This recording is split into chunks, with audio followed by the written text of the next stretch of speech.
Welcome everybody, this is Dr. Ramirez. I'm going to be doing another lever chapter, this one tumors with fatty, muscular, osseous, and or cartilaginous differentiation.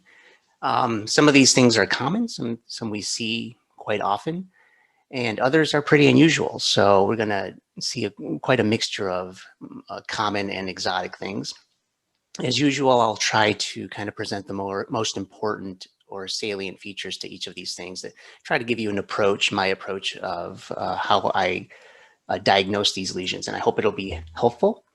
Um, as usual, I'll give a shout out to Path Presenter. I got these cases from Path Presenter, good educational website. So check it out if you get a chance. Here is our first case. We'll dive right in. So this is an example of nevus lipomatosis superficialis. And what are the important features that I see? Well, first of all, we're in skin, superficial skin. And normally we don't have fat this high up superficially in the skin. And that's basically the most important thing that I use to diagnose this condition. It's probably one of the most common, more common things that we see in this chapter on daily practice, although maybe see one case a month, more or less. And if we look, it's actually pretty normal appearing fat. You know, the fat cells don't vary in size and shape. There's really no nuclear hyperchromasia. And that becomes important when we compare to later on more atypical lesions. So a really nice example of nevus lipomatosis superficialis. I think I have another one here. Again, fat high up. These are often polypoid. So at low power, you can kind of get this sense that this is sort of almost like an acrocordon configuration. But again, you have the fatty tissue, which is not supposed to be quite so high up. There's still a little bit of sparing up there, but you have fat high up in the dermis, as we said, and you have very benign looking mature appearing is a term I often use. Mature appearing adipose tissue with the cells not varying and no nuclear hyperchromasia. So here we have a cheat sheet right here, a PowerPoint that kind of summarizes everything I just said and gives a little bit more clinical information. These are often grouped papules or nodules, often on the hips or buttocks. That's kind of the classic location for this. The differential diagnosis would include focal dermal hypoplasia. And I know that's one of the things that's often included in the fat high up or fat in the dermis, but it's very unusual. For your board exams, though, clinical pathologic correlation is going to help a lot. Because if we look at oops, sorry, I went too far there. Because if we look at the clinical presentation of nevus lipomatosis, it looks very different from focal dermal hypoplasia. And it's going to be a completely different scenario. So clinical pathologically, not really a consideration, but good to know for your board exams that that isn't a differential diagnosis. More commonly, actually, what I see is nevi with fatty metaplasia. Although really thinking about it, I can't remember the last time I've seen a nevus with so much fatty metaplasia that it was difficult to diagnose. Usually you'll have at least half of it have kind of conventional nevus, so that's not really a very difficult diagnostic differential diagnosis. Okay, so we'll move on to the next one, which I think we already got a glimpse of. Pyosogenic pedal papules. So what do we see here? Well, we see kind of fat that's all coalesced together and moved into where it shouldn't be, into the dermis, and protruded actually. So these are all normal lobules of fat, but they kind of coalesced. They lost their septation and they're protruding into the dermis, which may be difficult to see unless you know what the clinical presentation is, which is kind of like this thing right here. So a theme that we'll see throughout my talk is that clinical pathologic correlation is going to be very important as usual, but even I think more so in this chapter. So you can see this is pyosogenic pedal papules, and you can see the protrusion of this fat. You can imagine the fatty lobules are protruding into the dermis from the subcutis, and that's what you get right here in this clinical photo. So I'll bring this back actually. So multiple papules and nodules on the heels, like I just showed, and you get the coalescing fat departments in the lower dermis, subcutis with loss of septation and protrusion of lobules into the dermis. So if we go back to this, we can imagine that this is actually dermis. You have fat that's kind of pushing into the dermis. So that's, obviously that's not where it should be. Here we have, I think, some eccrine. Oh no, those are vascular structures. Not much dermis, normal dermis left, but we know that this is actually, based on the clinical presentation, a pretty good example of pyosogenic pedal papules. And these are pressure-induced herniations, often in defects in collagen. So you can get this in Ehlers-Danlos patients, some athletes actually as well. So now we have a good example of that. So we'll move on to the next case. So this is, I'm not going to touch too much on this. This is a lipoma.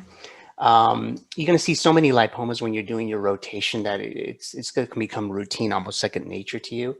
But I am showing this just to give you sort of this mindset of what normal fatty tissue should look like. We've seen examples already, but it's nice to see more of it. Normal fatty tissue or mature appearing fatty tissue does not vary in size and shape, and you don't get lipoblasts. So I don't want to go too much more into lipoma itself, but we will go into the different types of more interesting lipomatous tumors. Again, you'll see a ton of these in your normal residency or fellowship, so don't worry about it. Not seeing enough of those. So we're going to go on to angiolipoma. This is a little bit more interesting. So what do I see here on this slide? Well, first of all, we have a very kind of well circumscribed fragment of tissue. You see here it's nicely rounded off at the edges. It kind of almost looks like it got shelled out. And there's two real components at low power. There's the fatty component, obviously, but there's also this more cellular component over here, which we can see if we go closer. These are all small kind of capillary sized vessels, and some of them even have these things, thrombi. You see this kind of pink material within the vessels, pink sort of frothy-like material. Well, those are intravascular thrombi. So these are the characteristic features of angiolipoma. It's one of the things, one of the tumors that can be painful. So whatever mnemonic you use to remember that, just know that this is one of the ones that belongs in there. And it can be well circumscribed, just as we saw. Here's our kind of summary. And what's important to know, I think, because it can get tricky, is that you can have varying degrees of composition by vessels. So you can have some angiolipomas that are very fatty, and you can also have some angiolipomas that are very cellular and have a lot of these small vessels, which you can see nicely here. And again, here are the intravascular thrombi, which are nicely characteristic. Typically, the ones I see look a lot like this one right here, which in which they'll have mostly fatty tissue and then maybe a little bit of the vessel component. But you can sometimes have things like this where it's maybe about 50-50, but we can still kind of appreciate this well circumscribed architecture here. And we can see here, you got the mature adipose tissue, and you also have the second component, the vasculature with the thrombi. This was actually got really nice example of intravascular thrombi here. Here's another one, same sort of thing. This half looks more fatty. It's well circumscribed. And we have the more cellular area over here where we got the vessels. And if you just had this, I mean, I might be thinking like a vascular tumor, because you get all these compressed vessels. In some cases, you may not even see the lumen, so maybe even difficult to identify them as vessels. But once you see the whole thing in context, then you kind of got your diagnosis of angiolipoma. And of course, we can always look for our intravascular thrombi, which we may see here. Interestingly, we got a lot of vessels here, but for some reason, not as many intravascular thrombi. We did see them in the prior cases, so we won't go looking too hard. And I wanted to show one more variant here, another angiolipoma, but this one again, very, very cellular. And this one, you hardly see the fatty component. You can see it over here maybe. There's a little bit there, maybe a little bit here, but the majority of this is composed of these small capillary-sized vessels. And if you didn't know anything, if you didn't see the fatty area, this could be very tricky to actually diagnose this correctly as an angiolipoma. So that's the point I wanted to make. You can have varying composition between the fatty component and the vascular component, although most cases will look like this right here. Most cases have a minority of the lesion is composed of the vascular component. So that's a good example of angiolipoma. So this I already showed, and we can go ahead and move on to our next case. So next we have spindle cell lipoma, which is probably one that I think you will at some point see or get tested on, just because it's rare enough to be a good kind of testing material, interesting enough because it can have all sorts of varying presentation, and it's got some genetic, uh, interesting genetic findings as well. So we'll talk about all of that. So what do I see here? Again, similar to the angiolipoma, we have sort of varying components. We have the fatty component, but we also have this myxoid component, the secondary myxoid component, which is in the background, kind of intermixed with the fatty component. So let's go a little closer. The fat actually looks pretty unremarkable to my eye. And then we got this myxoid component here, which has these spindle cells that are kind of spread throughout. And then we also have areas where we got this sort of strange looking, what's called ropey collagen. So all of the components that we associate with spindle cell lipoma are here. The myxoid areas, the fatty areas, which it can again vary in composition, and I'll show examples of that. Myxoid change, the ropey collagen, all of them are nicely represented here. So the clinical is often very important for these, because these will very often present in the neck or shoulder girdle of older men. So whenever I think I'm dealing with a spindle cell lipoma, I look for the history to see if it is. If it's outside of that, it can still be, but you may want to think twice about it. And what can make this thing tricky, this entity tricky, is, like I said, you can have varying components of all of these.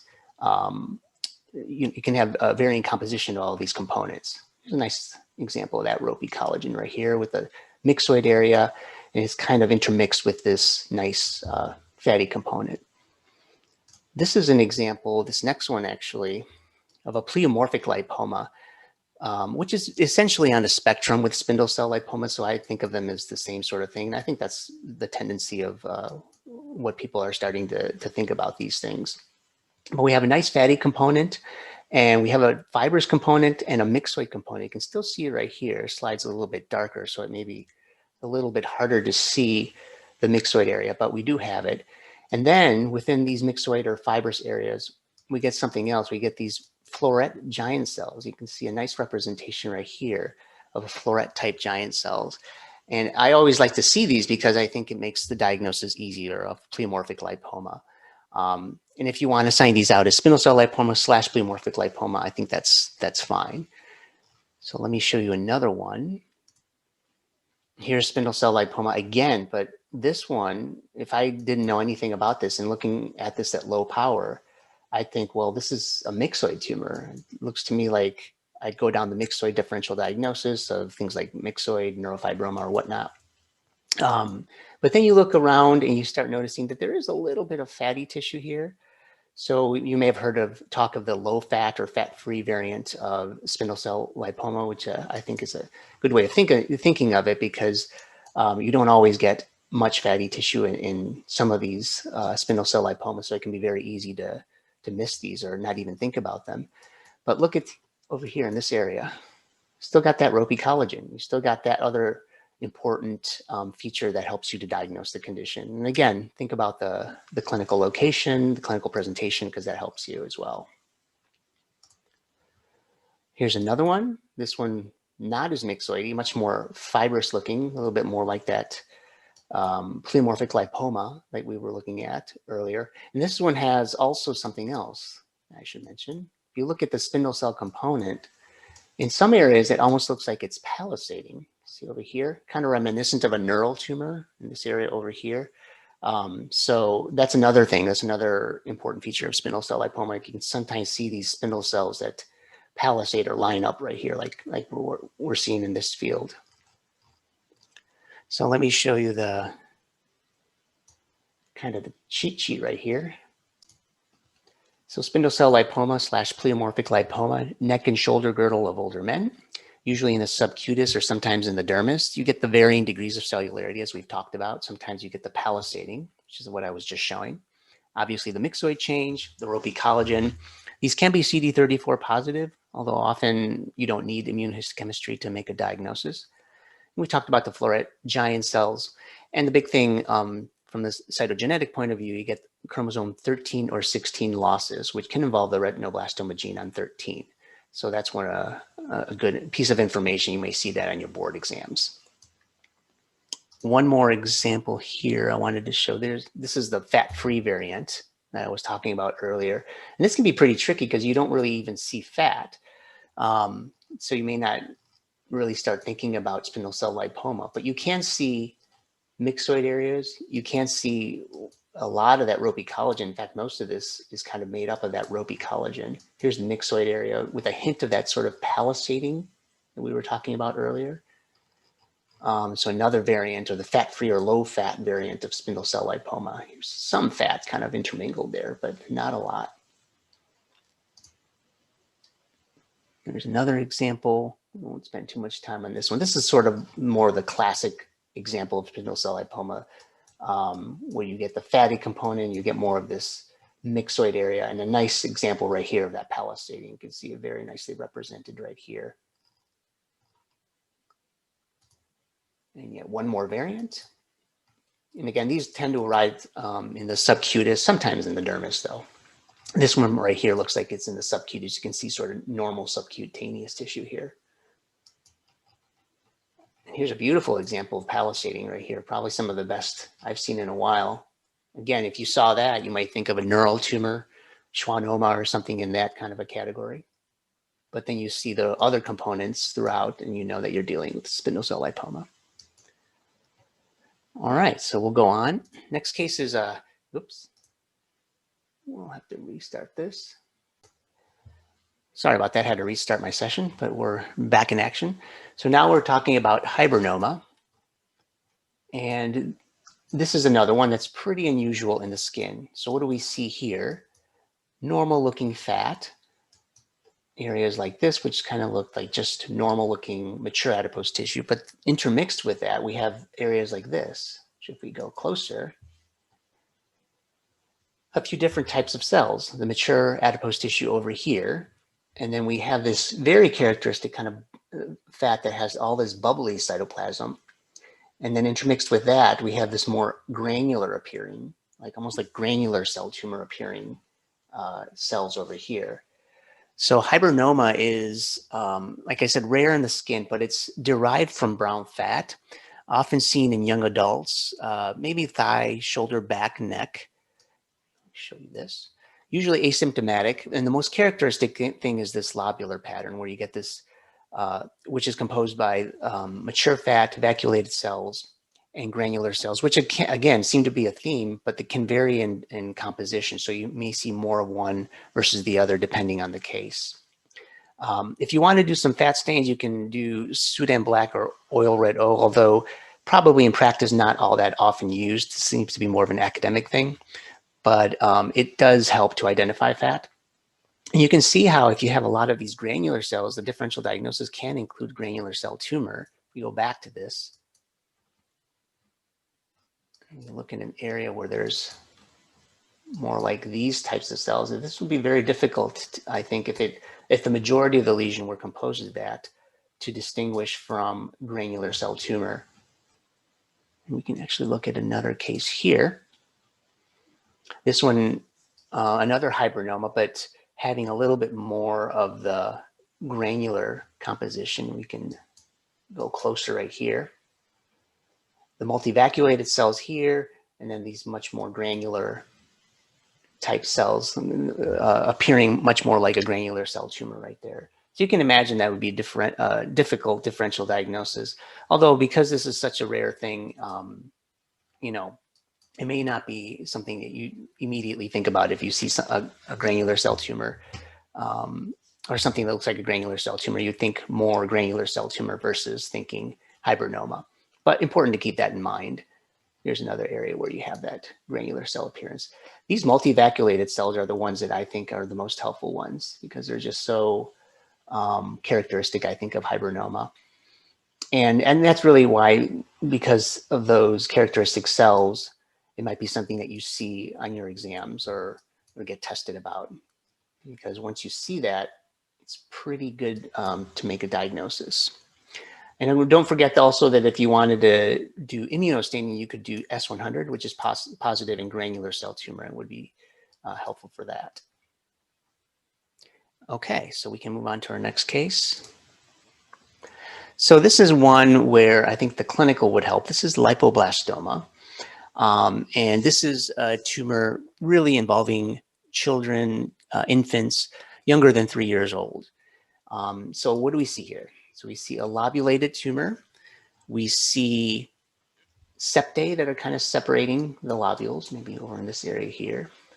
And we see some areas which look fairly more denser, more cellular, like over here, and other areas which look a little bit less so, more like mature adipose tissue. And that can be tricky because if you have areas that are very cellular, like maybe over here, they can have this sort of appearance of immature adipocytes or even lipoblasts if they're very cellular and they have vacuoles of varying size. So it can look scary. Lipoblastoma can look very scary sometimes. But if you know you're dealing with a tumor in infants or children, you really want to hesitate before you make a diagnosis of liposarcoma, which may be in the differential diagnosis in some cases. Here's another one, again, very lobulated appearance. And this one has a much more, I think, mature appearance to the fatty cells, the adipocytes. Not so much of a scary look to it as the other one. So let's look at our PowerPoint. As I said before, infants and children younger than 3 years old, usually on the trunks or lower extremities and the subcutaneous tissue. CPC, as I've been saying throughout, if you see fatty tumor in kids, think about this first. This is a benign lesion, although it may recur. Probably good to know that there are variants. There's a variant called lipoblastomatosis, which is a more diffuse variant and occurs deeper, may recur. The ones we're looking at, what I just showed you, are more superficial, more circumscribed variant or solitary variant. As I mentioned, you have the lobules separated by septae, you have myxoid zones, you have varying immature adipocytes or lipoblast with vacuoles of varying size. It can resemble myxoid liposarcoma, but myxoid liposarcoma is very rare in children, so think twice before making that diagnosis. And you can get rearrangements of 8, Q11, and Q13 region, which are rearrangements in the PLAG1 gene. Again, another thing that would be helpful. Probably you'll see it in your boards at some point. Okay, so now we'll move on next to this. So now we're on to the liposarcoma, which is another thing that's pretty rare in the skin. But let's go over at least the variants because I think it's important to be familiar with them. So what do I see here? In this case, I've been saying mature adipose tissue. For other cases, benign cases, I've been saying no lipoblast and that sort of thing. Now we do have a case here where you have a variation in size and shape, because that seems to have been a common theme. Liposarcoma is going to have variation in size and shape of these fatty cells. So that's one thing. Now you don't necessarily, for the well-differentiated variant, you don't necessarily have to have lipoblasts, but you should have these broad zones of fibrous tissue where you do have these atypical hyperchromatic cells. You can look at them here. There's some right here. There's some right here. So although you may not necessarily see lipoblast, you do see these areas like this with these hyperchromatic cells to make your diagnosis of well-differentiated liposarcoma. We'll talk about the other variants in a little bit here. So well-differentiated liposarcoma is actually the most common subtype of liposarcoma. And I think of liposarcoma in the skin actually kind of like a sort of, or liposarcoma in general as a variant, or as sort of like a real estate type of thing. So the deeper it is, if it occurs in the retroperitoneum, it's going to behave much more aggressively than if it were to occur superficially. And as a matter of fact, if it occurs in the subcutis, you probably shouldn't use the term liposarcoma, but you would be more likely to use the term atypical lipomatous tumor. Because the reason is because those tend not to metastasize, they usually just recur. So it doesn't really behave like a sarcoma. So the more superficial it is, if it gets up into the subcutaneous tissue, you're going to be more likely, or it's better to use that term, atypical lipomatous tumor.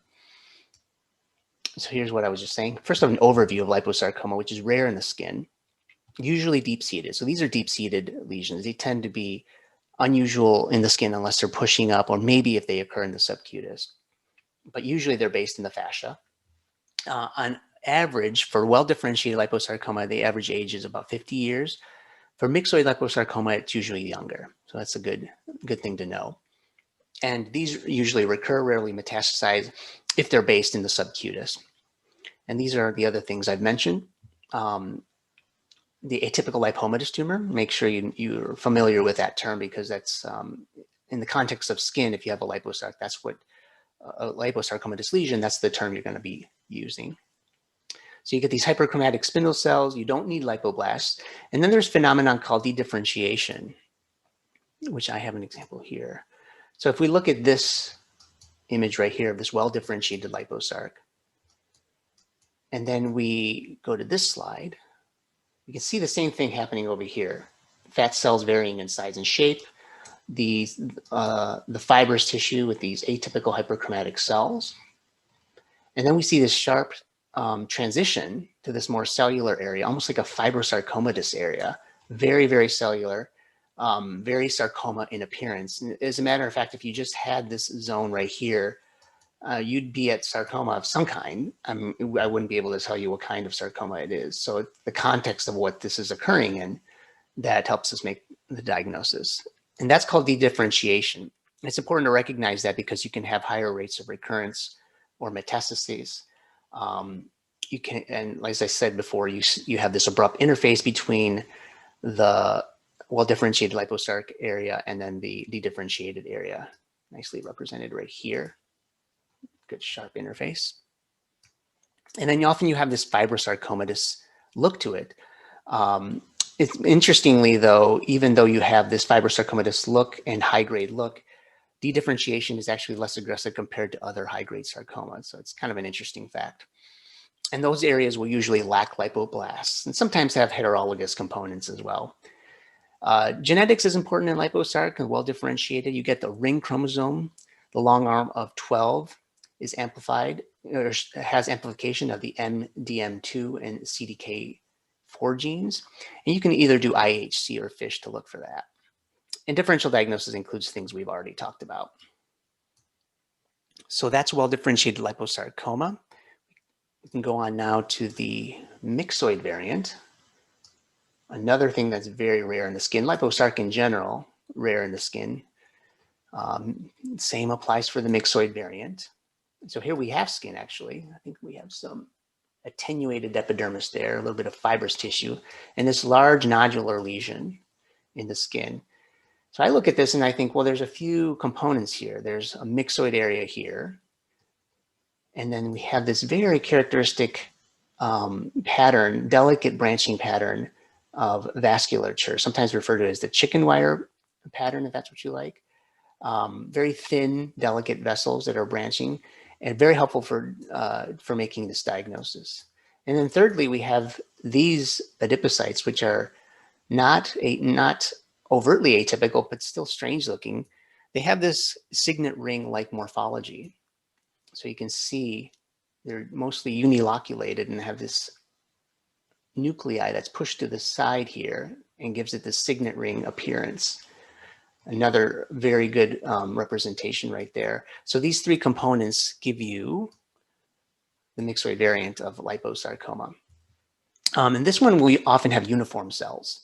The signet ring cells, like we just talked about, can be deceptively bland in some cases. We talked about the capillary network, the pools of mucin. And what's important to recognize is you can have this high-grade variant, which I'll talk about in just a little bit. And I'll talk a little bit more about this translocation in a second. Let's look at another example. Here's another example of myxoid liposarc. This one, again, skin, but deep in the skin. And here we have it right here. Similar appearance to the one we just looked at, with the exception that you have a little bit more cellularity. You have more of this, more cells compared to the myxoid areas that we saw in the previous one. So you may start thinking about the high-grade variants, which has more round cells. but you also still have that delicate branching pattern of the vessels of the vasculature, the pools of mucin, and those signet ring type cells. You can see them right here. So again, always make sure you look at your history. If you ever see something like this myxoid liposarcoma, something that looks like a myxoid liposarcoma in the skin, make sure you get the history. Think about metastasis and that sort of thing. And I have, as I mentioned before, I was going to talk about this high-grade variant, which has the round cells, more than 5% composition by these round cells. And it's important to recognize because these are actually much more aggressive. So here we have a core biopsy.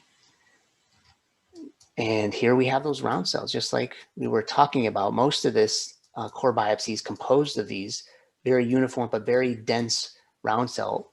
Might be difficult to tell this as a myxoid liposarcoma unless you have areas like this at the periphery, which look more like the classic myxoid liposarcoma here and maybe over here as well. And then finally, I wanted to mention the translocation of 1216 or the FUS DDI-T3 fusion or 1222 Ewing's DDI-T3 fusion. So it's a very important and helpful diagnostic tool for diagnosing myxoid liposarcoma, and also probably something that they're going to ask you on your board exams at some point. All right, and then I'll mention briefly this last variant, which is the pleomorphic liposarcoma. And as the name implies, you're going to have very pleomorphic areas. If we kind of zoom in on this area here, we got some of the wildest pleomorphism you'll see, very, very ugly looking cells. Sarcoma NOS is what I would think of if you didn't have any other field except for this. So you really need to find atypical lipoblast to make the diagnosis. And if you look over here, there we go. We can see areas where you're getting a hint of lipoblast, and then these areas like this, very strange looking cells, but lipoblast nonetheless. There they are right there. So another one that's very rare in the skin, more often occur in the deep soft tissue of the extremities. I'll get the PowerPoint. Very pleomorphic bizarre cells, limited number of lipoblast, but you do need them for diagnosis just because it's so ugly. You can think about other sarcomas in your differential. You may need to use immunostain to exclude other tumors, including undifferentiated pleomorphic sarcoma. So it's important to put together the whole picture to get your diagnosis. Here's another example. We look at the cellular area right here, and this is basically undifferentiated sarcoma until you look around, and then you find the areas where you have more of this fatty differentiation over here. So not as good representation of lipoblast as our previous case, but still enough to make your diagnosis. So that's pleomorphic liposarcoma. So now we're going to change gears a little bit, and we're going to go into the smooth muscle category. So here we have this punch biopsy, which has a lot of smooth muscle here, kind of disorganized. Sort of the definition of what a smooth muscle hamartoma is, or hamartomatous lesion in general is, which is a disorganized array of normal tissue. So this is a smooth muscle hamartoma. And this is something that occurs in adults or in early childhood.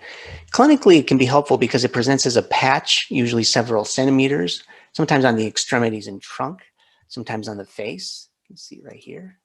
There's an example of it right here. And I also have another photo right here, which I'll show you. This patch right here on the, looks like the trunk. And this one has actually hypertrichosis, has hair associated with it, which is one of the features that you associate with smooth muscle hamartoma.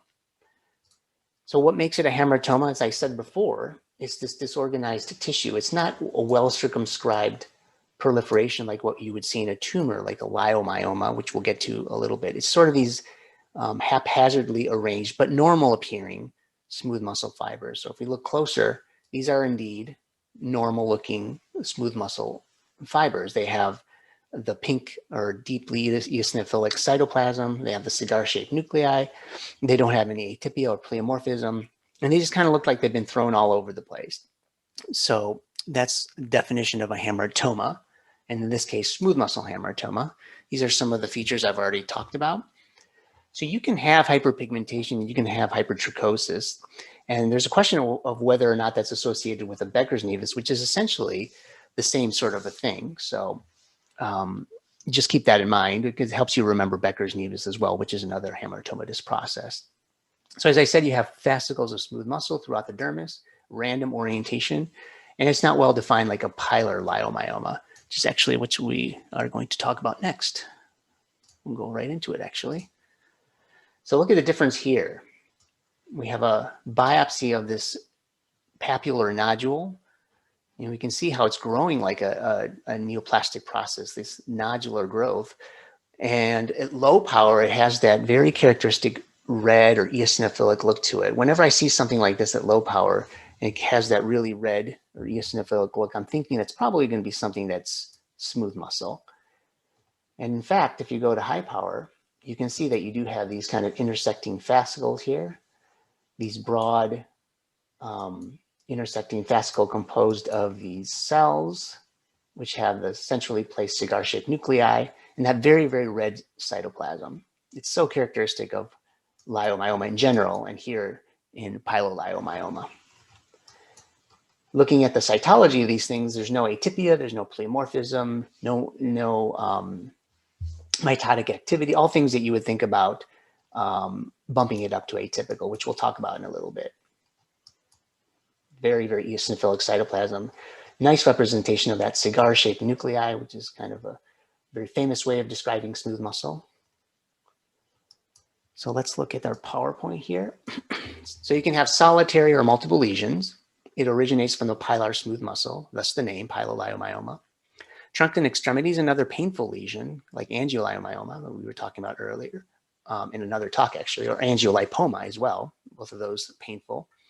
Sometimes the genital region, the dartos, mammary, or vulvar smooth muscle. If there's multiple, this is very important. You have to think about Reed syndrome, which can be associated with uterine leiomyomas or renal cell carcinoma papillary type 2. And the gene, of course, very good board spot or material, fumarate hydratase. So if you do see atypia, we're not seeing it in these examples, but if you do see atypia, we're going to get into this topic of atypical intradermal smooth muscle neoplasm, which I'll talk about in just a little bit. So here is another example. Again, that pink or eosinophilic cytoplasm, the fascicles kind of intersecting. This one, not the greatest smooth muscle, or sorry, cigar-shaped nuclei, but still pretty good to recognize it. Of course, these will be actin and desmin positive, so if you want to do your immunohistochemistry, you can do it. But usually it's pretty easy to identify them based on histology as smooth muscle. So I mentioned this next entity. I wanted to show one more thing before we moved on. Clinical photo of piloleiomyoma. These kind of reddish bumps clustered together. As we know, they can occur singly or in multiple, as multiple lesions. So our next thing is angioleiomyoma, which I was just mentioning. It's one of the painful things. Here's a clinical photo of it, sort of a bluish appearance to it. So angioleiomyoma, I think, is one of the more fun things because I think it's fairly easy to recognize. And you have this just red nodule in the dermis or in the subcutis, usually placed pretty deep, maybe sometimes at the interface between the dermis and the subcutis, but very, very characteristically kind of shells out as this one big bump that comes out, almost like a red basketball looking thing. These can be painful sometimes, but because they have smooth muscle, they also will have that reddish appearance or deep pink appearance to it. With the exception that this one will have also larger or medium-sized vessels, which you can see right here, and thus you get the name angioleiomyoma. So I think this is mostly a low-power diagnosis because I think once you see it, once you see something like this reddish nodule in the deep dermis or subcutis, you pretty much got your diagnosis. In some cases, you can have some atypia or maybe I should probably say hyperchromasia of the cells, but that's actually normal with angiolymoma, so you don't want to overcall this as something atypical. And here's a nice area which shows this mixture of these vessels, these thicker vessels. Another example right here, see how nicely it shells out. This one's a little bit deeper in the subcutis. You can see the fat right there. Very, very well circumscribed. And we have the pink look to it, or the eosinophilic look, smooth muscle cells, and of course, the angio component as well, the vascular component, which can be sometimes thin-walled vessels, sometimes thicker-walled vessels. So let me look at the PowerPoint. We'll look at this. So subcutaneous lesion, often painful. You have these large vessels, smooth muscle fascicles that extend from the vessel walls in some cases. I mentioned the cytologic pleomorphism. I should probably say hyperchromasia. It's a better term. And this originates from smooth muscle of vessel walls. All right, so now we'll move on to our next case. Orient this a little bit. There we go. So here we have this biopsy, and again, very red appearance. You can see even from this power, actually, especially at this power, you can see that there's quite a bit of a reddish appearance to this tumor superficially here. And if we go closer, kind of reminiscent of the piloleiomyoma that we were just looking at. And it's not until you get a little bit closer, you can see it has those fascicles that we were talking about, those intersecting fascicles, the eosinophilic cytoplasm, the cigar-shaped nuclei. But then you start noticing some stuff that's maybe not so good, like this hyperchromasia, and in particular mitotic activity. You see some nuclear hyperchromasia here, a little bit too much cellularity there, and some mitotic activity. There's one there, maybe one right there. So this is too much just to call a regular leiomyoma.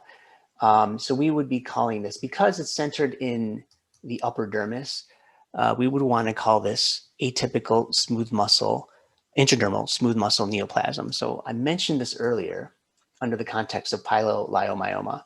Atypical intradermal smooth muscle neoplasms, which have cytologic atypia, mitotic activity. Probably better not to use the term leiomyosarcoma, because again, these just tend to recur as opposed to metastasize. So you don't want to overcall these. Simple excision is curative. You want negative margins. And just with the knowledge that they may recur again, but they don't metastasize, as I said. Here's another example of the nuclear hyperchromasia. And the mitotic activity is actually very helpful as well. If you see mitoses in superficial dermal smooth muscle neoplasm, you're going to want to use the label atypical on that. So again, leiomyosarcoma is an older term. We use the term atypical intradermal smooth muscle neoplasm if it's confined to the dermis and no subcutis involvement. Leiomyosarcoma per se is rare in the skin. And like I said earlier, it recurs and does not metastasize. If it does extend into the subcutis, though, it has a potential for metastasis, so it's probably important to note that. But the case we had here, it doesn't look like it was extending into the subcutis. Maybe a little bit right there, not really. This one's mostly superficial, so this one would have a good prognosis. I think I have another one right here. Same thing right here. Reddish cytoplasm, red appearance to this thing. You think about a smooth muscle neoplasm at low power, and then at high power, you can see this atypia, these hyperchromatic cells. Too much atypia just to call a regular leiomyoma. So going back to our thing here. So in about 20 to 30% of cases it can recur, so it's fairly high. And as I mentioned, you get the nuclear atypia and the mitotic figures. Okay, so we can move on to our next case. So our next one is an unusual thing. And I'll kind of walk through this one. This is a rhabdomyoma, actually. The benign neoplastic lesion that is made up of skeletal muscle. So what do we see here? We see kind of this lobulated thing. We see skin. And then we see, again, a tumor that's composed of reddish cells, has a low power reddish appearance. but not quite smooth muscle, right? And what's different about it? Well, this is skeletal muscle because we can see that a couple of things. The nuclei tend to be pushed to one side. And I don't know if it's hard to tell here, but if you're looking at this under a microscope, you can flip the condenser, you'll see the cross striations. They sort of refractile, and it's nice to see that to confirm it as skeletal muscle. So it's a benign lesion composed of skeletal muscle. We got rhabdomyoma.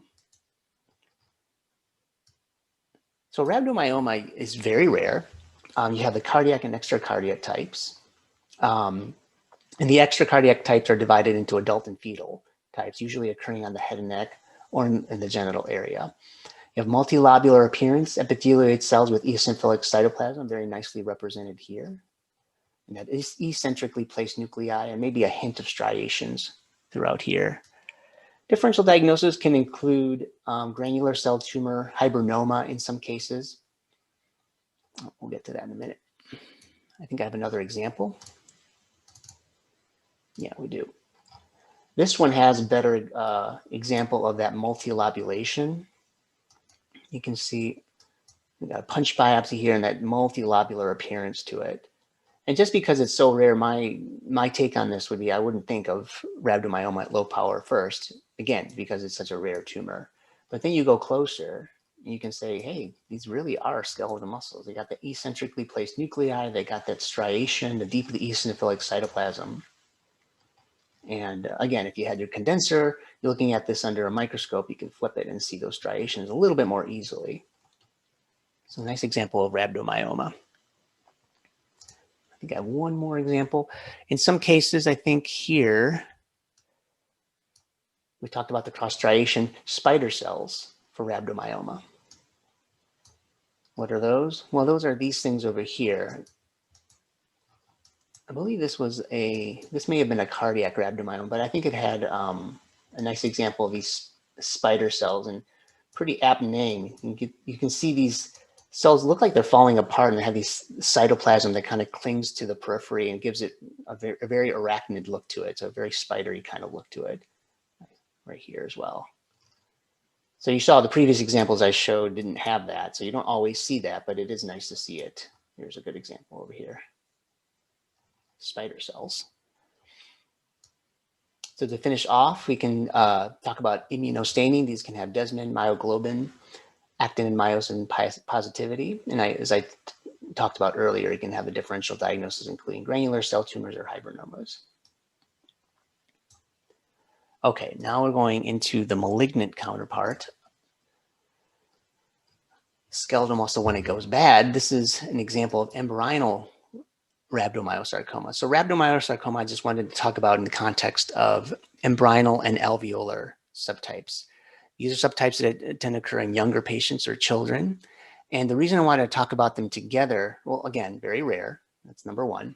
But number two is because as opposed to what we were looking at in the rhabdomyoma, where we can easily identify the skeletal muscle, these cases, embryonal and alveolar rhabdomyosarcomas, are really small cell tumors. So they go into the differential diagnosis of your small cell tumors, which are things like small cell carcinoma, lymphoma, Merkel cell carcinoma, melanoma, that sort of thing. And you can see why. This example right here.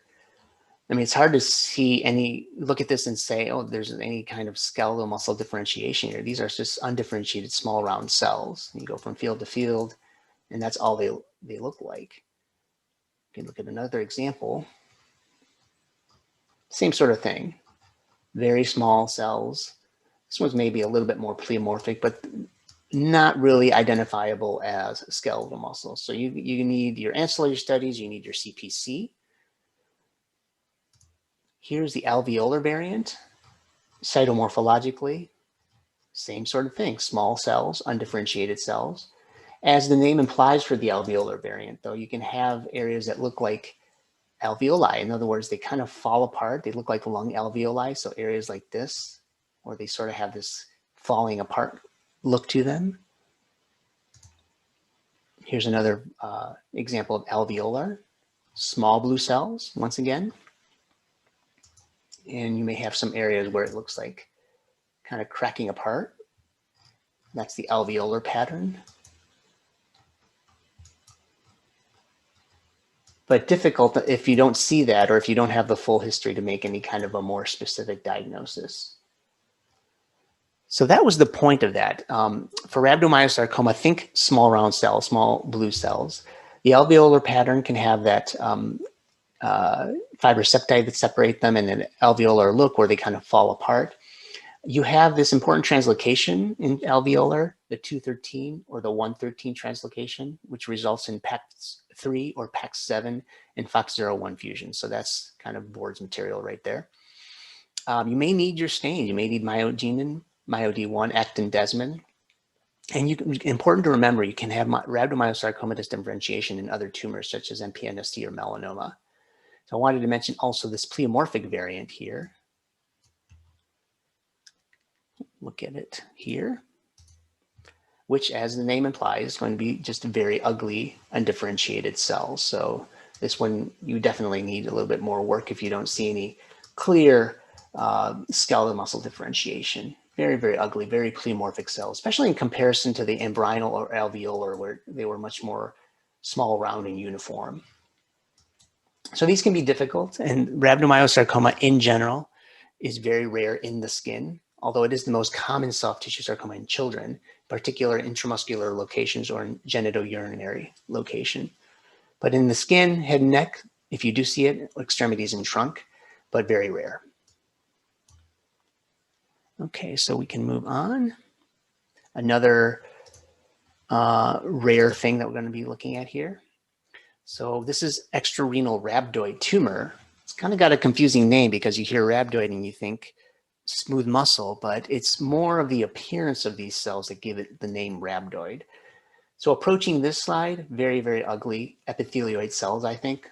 Not much to give us a clue as to what kind of cells these are. This is just, to me, looks like an undifferentiated neoplasm, NOS so far.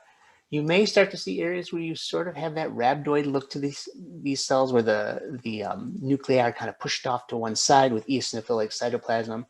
But I think it would be very difficult just on that field alone to be able to diagnose this. So what I did was I pulled one of these renal rhabdoid tumors. So this is an actual renal rhabdoid tumor as opposed to the one I showed you, which was an extrarenal rhabdoid tumor. Because I think this one had better examples of the cytomorphology that you're going to be looking for. You can see glomeruli. These are glomeruli right here, right here. So this is growing into within the kidney itself. But here we do see those nice rhabdoid cells here. Very, very ugly cells, very, very pleomorphic cells, but you also see the rhabdoid morphology and these eosinophilic inclusions, which are composed of intermediate filaments. These are very helpful to make the diagnosis, although you don't really see them in undifferentiated areas. Like in the tumor I was just showing you, we didn't really see many of those. So that's why I'm showing this example to kind of give you a better sense of it. So these are polygonal or rhabdoid cells. Let me show you the extrarenal rhabdoid tumor. Rare cutaneous presentation, infants, but also adults. And these are pretty aggressive, so they have a poor prognosis, unfortunately. Often in the deep soft tissue, you get those polygonal or rhabdoid cells, and you get less differentiated areas, which was the case in the first one I showed you. You get eosinophilic inclusions, as I said, composed of intermediate filaments, less so in undifferentiated areas. Oops, I had one more slide to show. And architecturally, you can get solid sheets, trabeculated patterns, alveolar growth sometimes.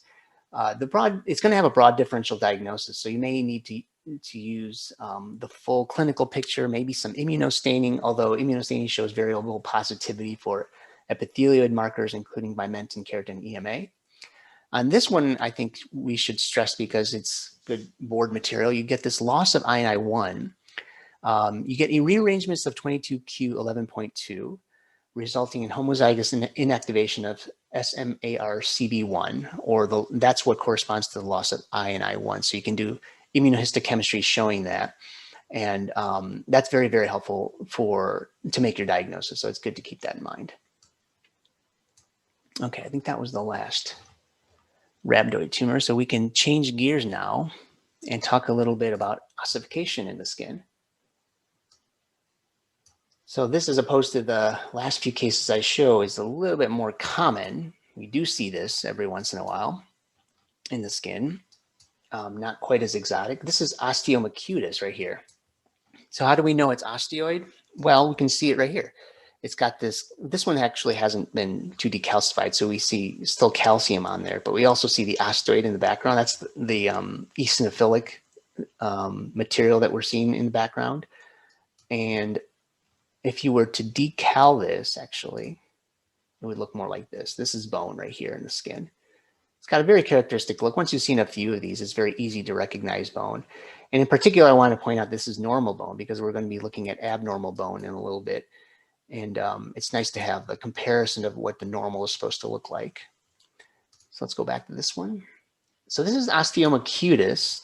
And this one in particular actually has transepidermal elimination of osteoid, which is kind of a fun thing, an unusual thing, but you do see it every once in a while where you get perforation and elimination of osteoid through the epidermis, through this kind of endophytic growth of the epidermis. I think we had it a little bit in this other slide as well. Yeah, we do. Yeah, there's the endophytic growth. There's the hint of what will be the transepidermal elimination and the nice osteoid. Sometimes you can get this central fatty change right here, almost recapitulating marrow, actually, bone marrow. So a little general overview of cutaneous ossification. We break it up into two categories, primary versus secondary. Primary includes osteoma cutis, which is what I just showed. It's ossification without any known secondary cause. And you can also have this syndrome called Albright hereditary osteodystrophy, which I won't get too much into here, but that's another condition where you can get primary ossification. Secondary, I'll talk about in a little bit. And you get membranous or mesenchymal ossification, which means basically ossification without the involvement of cartilage, like where you would get at growth plates. That's more endochondral type ossification. Oops, I had one more slide. So osteoma cutis, you can have all these different types, which is good to know. Again, no primary lesion, absence of primary lesion.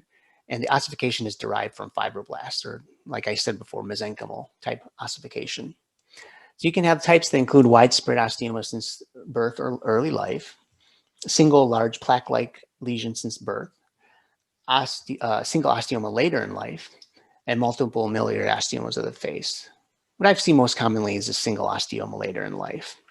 And sometimes you can have that central fatty bone marrow, which is this area here that I was talking about earlier. So far more common, though, what we see in practice is metaplastic or secondary ossification. So this is ossification that occurs in the context of tumors that have grown and just been around for a while. So pilomatrixomas in particular can have ossification. Often you see calcification in pilomatrixomas, and sometimes you will see ossification. Basal cell carcinomas they're very common, obviously, and you can have calcification or ossification. Even sometimes in intradermal nevi, with folliculitis, you can have ossification, and scars and burns. So this is all a secondary ossification. This is the much more common scenario, what I see in daily practice for if I see bone in the skin, that's where it's going to be in this context. Okay, so we'll move on here. I'm going to mention this next case, another rare lesion in the skin, but probably good to be familiar with. So what do we see here? Bone, normal bone, actually. And normal bone intermixed with this very cellular, spindly type tissue. In some areas showing a beautiful transition from the spindle, like less cellular spindle cell areas to the more cellular spindly areas to the bony areas. So this is a very nice example of zonation phenomenon. And this is myositis ossificans, which has a characteristic radiologic appearance. It's a metaplastic process and often really occurs because of trauma or secondary to trauma, usually in skeletal muscle. And actually that's what's going on here. You can see right here, this is all skeletal muscle. You'll recognize it from when we were talking about the rhabdomyoma. And it's a reactive process. So you get, as I said, the characteristic radiologic appearance. You can have pretty cellular areas. It can be pretty mitotically active in a pretty brisk cellular or spindle cell proliferation. And the reason it's important to know that is because you don't want to mistake it for osteosarcoma, which we'll talk about in a little bit. So you got the bony product around the periphery and the zoning phenomenon, which I just talked about. No pleomorphism, although you can have, as I said, quite a bit of cellularity, like in areas like that. You can have quite a bit of cellularity, can throw you off, actually. Maybe areas like this as well. But if you're able to recognize that zoning phenomenon, the transition from the less cellular, more cellular to the osteoid, that really is helpful in establishing the diagnosis. So as I said, usually in the muscle, sometimes it can occur in the adipose tissue or fascia, so you may see it in the skin. Pretty unusual, but possible.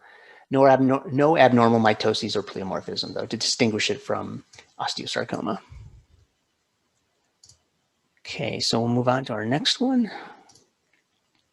So this is another one that's kind of fun. I've seen a couple of cases of this. It's more of a general surgical pathology case, but you may see this. What I see here, acral skin, and also this sort of like almost like fungating little thing growing out here. This is a nice example of subungual osteochondroma or exostosis. You can see it has this sort of a cap over here. If we go closer, you can see that there is some chondroid material right there. And I mentioned earlier mesenchymal ossification. Well, this endochondral or growth plate type ossification. This is growing literally from the bone itself into the overlying skin. So this is a common painful lesion, often in the distal phalanx or great toe. I'll show you the PowerPoint. And you have mature trabecular bone. You have an endochondral ossification with the nice cartilage cap. So it's actually a nice reproduction of a normal type of growth plate ossification. And the radiographic studies can be very helpful to make this diagnosis. You see it right there. And looks like the toe right there. So characteristic appearance, if you wanted to think of this as kind of a zonation as well, this ossification, you can think of it that way. And again, normal appearing osteoid right here. This is what normal osteoid should look like. As opposed to our next entity, which is osteosarcoma. So these last cases I'm going to be showing are even more unusual, especially I'll be talking about osteosarcoma and chondrosarcoma. So I don't want to spend too much time just because they are so unusual, but I do want to show malignant osteoid because I think it is nice to at least be able to recognize that. So if you looked at the case before, we can look again at this normal bone. There's normal appearing bone. And now we can look at here, this osteosarcoma, in which the bone is malignant, or we got this malignant appearing osteoid. You got this very kind of irregular, abnormal looking osteoid and very hyperchromatic cells that are forming around it. And in the intervening areas, you have very high cellularity with these atypical looking cells as well. So I just wanted to show that malignant osteoid, but just to know that osteosarcoma in the skin is very, very rare. In general, osteosarcoma is aggressive. It has a bimodal sort of distribution, so you can have it in younger people or older patients. If you do see it in the skin, make sure you exclude metastasis. As I just mentioned, you identify the malignant osteoid. You can do some immunostaining, vimentin, osteonectin, osteocalcin, and I thought I should mention this one as well. You may see it if you're on derm path boards or something like that. Special adenine and thymine-rich sequence binding protein, or SATB2, is kind of a marker that's du jour, I should say. Okay, so this next case. So here's a case that is in the skin. We can see it's acral probably, right there. And if I look at this at low power, I'm thinking benign, first of all, because it's a nice, well-circumscribed thing. It looks like it got shelled out. It has this bluish appearance at low power. So I'd start thinking about myxoid, maybe something myopithelioma, if I didn't know anything more. But as you go close, you can see that these are, in fact, chondrocytes. In fact, if you were in the ear or if you were around the nose, it's what normal cartilage looks like. Very hypocellular, it's PO. You know, spaced out chondrocytes, no evidence of atypia. So this is a nice example of a chondroma, extraskeletal chondroma. And this is another one that's very helpful to correlate with radiography and with the clinical presentation. So these chondromas are independent of bone, very rare. I should say very rare, but just maybe just one rare. Usually on the hands and feet. So if the clinical is, again, very important. If you see a chondromatous lesion on the hands or feet, think twice before you want to call it atypical or chondrosarcoma. Location matter when it comes to chondroid lesions. Often on the fingers of middle-aged adults, mentioned location, and these are S100 positive. Handy to know, actually, that chondrocytes are S100 positive. So that's a nice example of extraskeletal chondroma.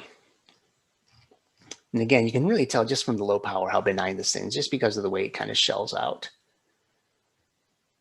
Okay, so we'll go on to our next one. And this is another one, again, rare in the skin, but a pretty characteristic look to it. This is more of a deep fascial type tumor, but I thought I would spend a little bit of time because it does have a very characteristic and kind of easy to identify look to it. So if you see it a couple of times, you probably will recognize it again.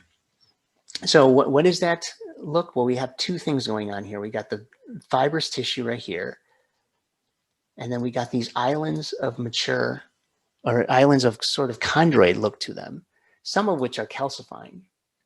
So you see the areas here where we get this dense spindly fibrous proliferation, and then we get these chondroid islands over here. And these areas, like I said, these areas of calcification are actually areas of the same as these over here, these chondroid islands, except they've calcified. That's the only difference. So this is a calcifying epineurotic fibroma. It's actually thought to be a type of fibromatosis, a pretty rare thing, rare in the skin. A benign lesion that's usually in the distal hands and feet of children and young adults. And it often adheres to dense fibrous tissue, tendon, or fascia. So it's usually a deeper base lesion. That's why we don't see it in the skin so much. And the characteristic finding is those chondroid islands with calcification. And they also transition, similar to myositis ossificans, they transition to this fibromatosis-like background. So you can see that over here. The chondroid island, and then the transition to these areas of fibrous tissue.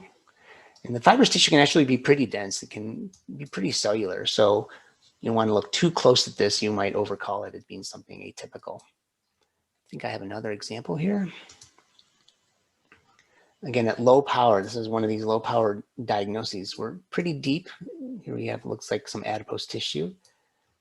And then there is a nice representation of that biphasic look. So you get the spindly cells here, the fibrous tissue, transitioning very beautifully here to these chondroid islands. And some of these chondroid islands are going to have calcification like this one right here. Here's another really nice example of this transition, this island right here, and this transition to the fibrous tissue over here. So really nice example of calcifying epineurotic fibroma. Okay, the last few cases here. The last ones are going to also be unusual, but I thought I'd mention them just because they have some board-like material that may pop up. Let's look at this thing. So this is a deep soft tissue lesion, very blue appearance at low power. I think of either myxoid or chondroid type look to it. And you look around, it's pretty uniform from field to field. Very, very kind of myxoidy appearance to it. But then you look at areas like this, and this is where the money is. This is the characteristic look of this thing, which is extraskeletal myxoid chondrosarcoma. You get these cords and chains of cells, and they're kind of embedded in this myxoid background. So this is a very characteristic look to this tumor. Probably not going to see it in the skin, but good at least to be familiar with it. Here's a PowerPoint presentation or a PowerPoint slide kind of summarizing these things. You see it in the soft tissue. As I said, the cords and chains of cells, round blue cells in a myxoid background. These can be S100 positivity, have S100 positivity and occasional cytokeratin positivity as well. And again, boards, you get this Ewing's rearrangement with the NR4A3 gene. So that's one thing that you may get tested on sometime in the future for extraskeletal myxoid chondrosarcoma. But probably very rarely going to see it in the skin. And finally, like I did for osteosarcoma, I just wanted to do the same for chondrosarcoma, which is extremely rare in the skin. In fact, if you see something that even remotely looks like chondrosarcoma in the skin, think twice. Remember, if it's hands and feet, it's more likely to be chondroma. So you want to get the whole clinical, you want to rule out metastasis. You definitely want to get the radiologic studies because it's so important with these osseous and cartilaginous lesions. But this is malignant malignant chondroid. So I wanted to contrast that to what we were showing earlier with the chondroma, the benign cartilaginous lesion. You can see here it's much more cellular. You kind of got these bizarre hyperchromatic cells, this sort of overall irregular appearance, infiltrative kind of appearance to this. Very cellular areas there, very sort of atypical areas here, like this area. And one more example here. Always think about metastasis. If you're thinking about chondrosarcoma, you want to rule out metastasis. But this was a nice contrast between the benign chondroma, the benign counterpart versus this, which is chondrosarcoma. Very irregular growth and some kind of strange looking cells in some of these areas here. So chondrosarcoma, as I said, extremely rare. Again, you want to get your radiography, your history, and always be thinking about metastasis. So thank you. I hope that was helpful. It's kind of an in-depth chapter. There's a lot of things in this chapter that I think were fairly common, a lot of things that were not so common, but still nevertheless fun to see. And I hope that it was helpful to you and at least gave you an approach to these unusual but interesting lesions. Thank you.